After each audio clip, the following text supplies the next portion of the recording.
I'd like to invite Dr. Marilyn Gallucci to the podium. Dr. Gallucci is from the University of New England College of Osteopathic Medicine.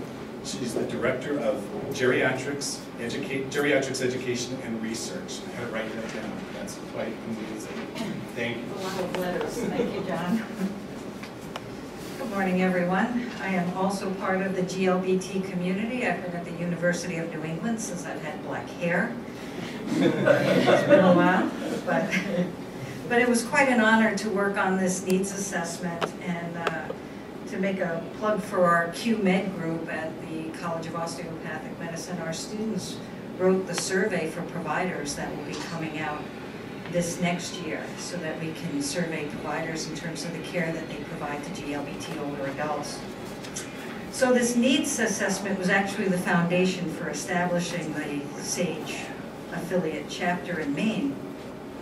And the Maine SAGE chapter will definitely advance the awareness of gay, lesbian, bisexual, and transgender aging in Maine. And with the help of the National SAGE Partnership, work to improve services and support systems for Maine's older GLBT community. The needs assessment methodology was quite varied.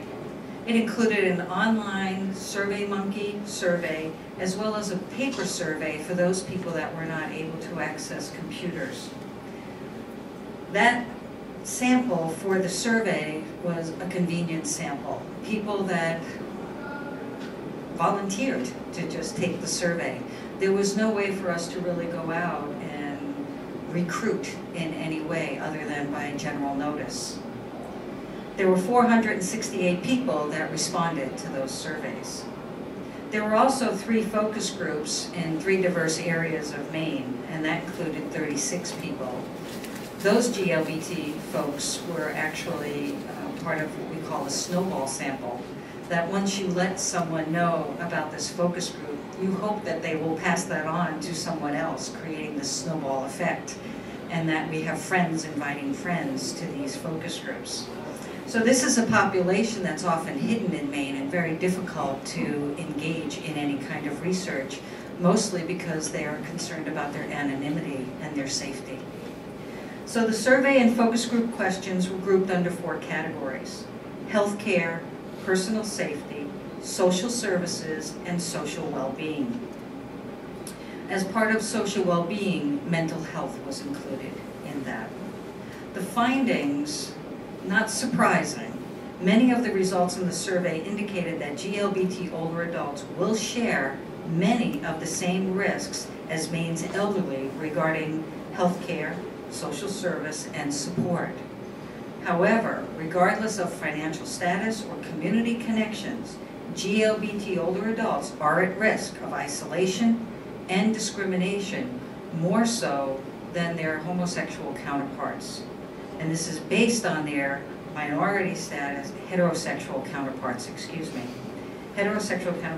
and this is based on the GLBT community minority status and vulnerability. I had the great pleasure of conducting the statewide assessment on aging in Maine for building the Maine State Plan on Aging.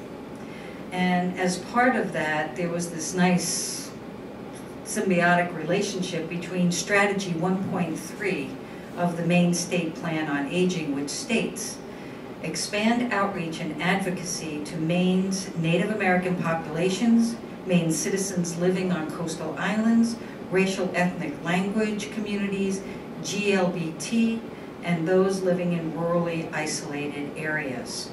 So the GLBT community needs assessment and Maine SAGE supports this strategy very strongly.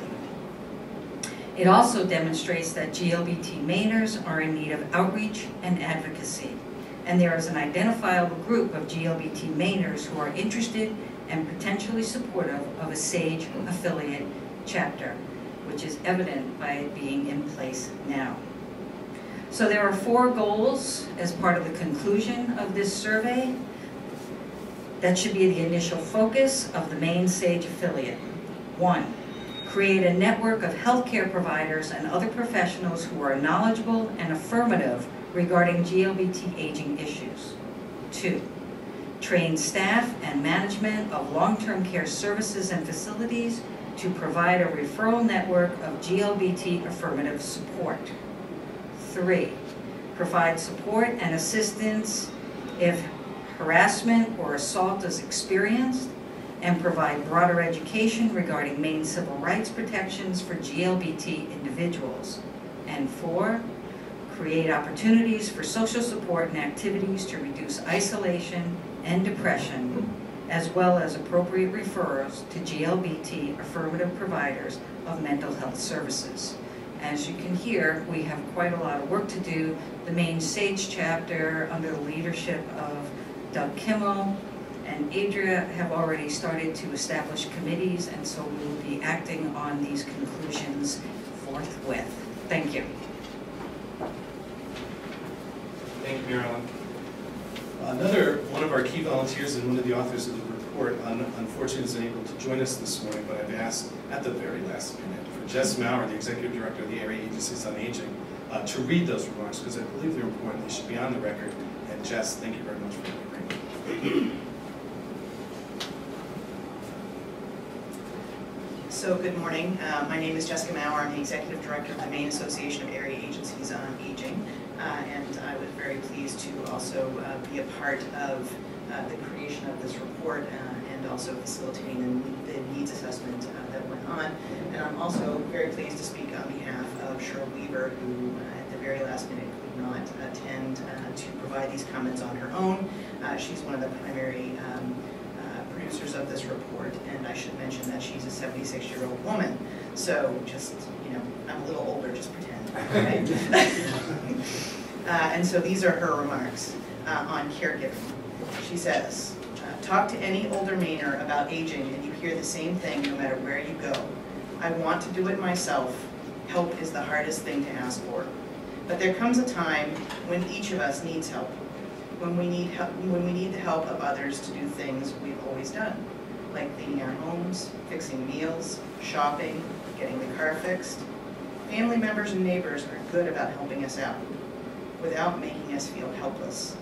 But the hardest time is when we no longer can take care of our personal selves, those intimate things, like dressing, bathing, feeding ourselves, and especially when the need for help gets beyond what loved ones can provide. That's when elders face serious challenges. If we are lesbian, gay, bisexual, or transgender people, those challenges are multiplied manyfold. Where can we get the help we need and want? We know there are organizations that provide those services in the home, but our worst fear is if we need to be in a long-term care facility. What we don't know is where we can get care that understands and is respectful of our special needs. We fear, often with good reason, that we will either be denied help or the care will be insensitive or even abusive to us or to our partners. If you are lesbian, gay, bisexual, or transgender and live outside of the few urban areas, the challenge is even greater. Our study respondents were very clear. The more rural or conservative the community, the more fear they expressed. And for our respondents who are transgender, the more abuse they experienced. We believe that it is not the main way. This is not the main way. We believe that with training and education, Maine's healthcare and community service organizations can lead the way to providing safe, knowledgeable, compassionate care of all older adults, including gay, lesbian, bisexual, and transgender people. There is good news for older GLBT people. Our belief is supported by the fact that area agencies on aging are already engaging in staff training by our regional SAGE affiliate experts. Maine SAGE will make it possible to extend caregiver training throughout the state. With collaboration with caregiver systems, SAGE can make a world of difference. Thank you. Cheryl Weaver, PhD. Thanks, Jeff.